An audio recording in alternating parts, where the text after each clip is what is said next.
Hello, everybody.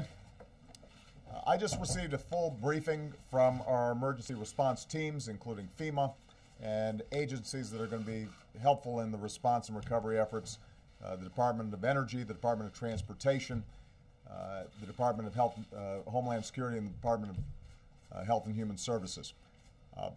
Obviously, everybody is aware at this point that this is going to be a big and powerful storm. And all across the eastern seaboard, I think everybody is taking the appropriate preparations. I've spoken to all the governors in all these states. They have issued emergency declarations. Those have been turned around quickly here in the White House. We have pre-positioned assets so that FEMA personnel are working closely with state and local governments. We're making sure that food and water and emergency generation is available for those communities that are going to be hardest hit. We anticipate that the center of the storm is going to hit landfall sometime this evening. But because of the nature of this storm, we are certain that this is going to be a slow-moving process through a wide swath of the country, and millions of people are going to be affected.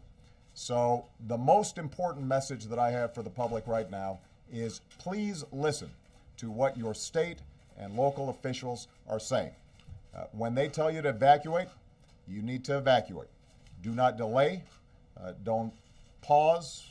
Don't question the instructions that are being given, because this is a serious storm and it could potentially have fatal consequences if people haven't acted quickly. The good news is that the governors and local officials, I think, have had a few days of preparation. There's been extraordinarily close coordination between state, federal, and local governments. And so we're confident that the assets are pre-positioned for an effective response in the aftermath of the storm. But keep in mind that for folks who are not following instructions, if you are not evacuating when you've been asked to evacuate, you're putting first responders at danger. We're going to have search and rescue teams in and around multiple states all at the same time. And although we've got Coast Guard and the Department of Defense all positioned, if the public's not following instructions, that makes it more dangerous for people, and it means that we could have fatalities that could have been avoided. Transportation is going to be tied up for a long time, and probably the most significant impact for a lot of people, in addition to flooding, is going to be getting power back on. We anticipate that there are going to be a lot of trees down, a lot of water, and despite the fact that the power companies are working very closely with their various state officials and local officials to make sure that they are bringing in as many assets as possible and getting those ready in preparation for the storm, the fact is that a lot of these emergency crews are not going to be able to get into position to start restoring power until some of these winds have died down. And because of the nature of this storm, that may take several days. So the public should anticipate that there's going to be a lot of power outages, and it may take time for that power to get back on. The same is true with transportation. There are going to be a lot of backlogs, and even after the storm has cleared, it's going to take a considerable amount of time for airlines, subways, trains, and so forth, potentially to get back on schedule, depending on the amount of damage that has occurred. Let me summarize just by saying that I'm extraordinarily grateful for the cooperation of our state and local officials.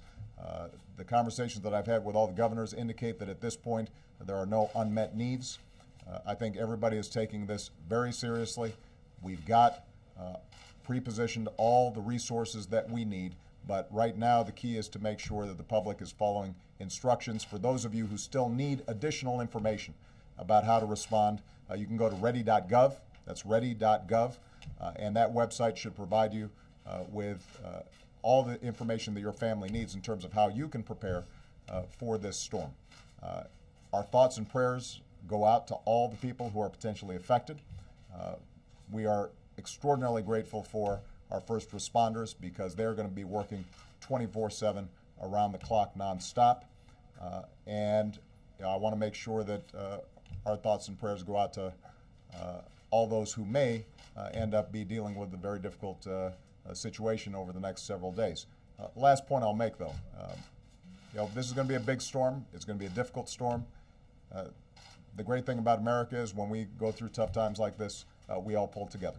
We look out for our friends, we look out for our neighbors, and we set aside whatever issues we may have otherwise to make sure that we respond appropriately and with swiftness, and that's exactly what I anticipate is going to happen here. So I want to thank all the federal teams, state and local teams that are in place. I'm confident that we're ready, but I think the public needs to prepare for the fact that this is going to take a long time for us to clean up. The good news is we will clean up and we will get through this. What about the impact on the election, sir? I am not worried at this point about the impact on the election. I'm worried about the impact on families, and I'm worried about the impact on our first responders. I'm worried about the impact on our economy and on transportation. The election will take care of itself next week. Right now, our number one priority is to make sure that we are saving lives, that our search and rescue teams are going to be in place, that people are going to get the food, the water, the shelter that they need in case of emergency, and that we respond as quickly as possible to get the economy back on track. Long time.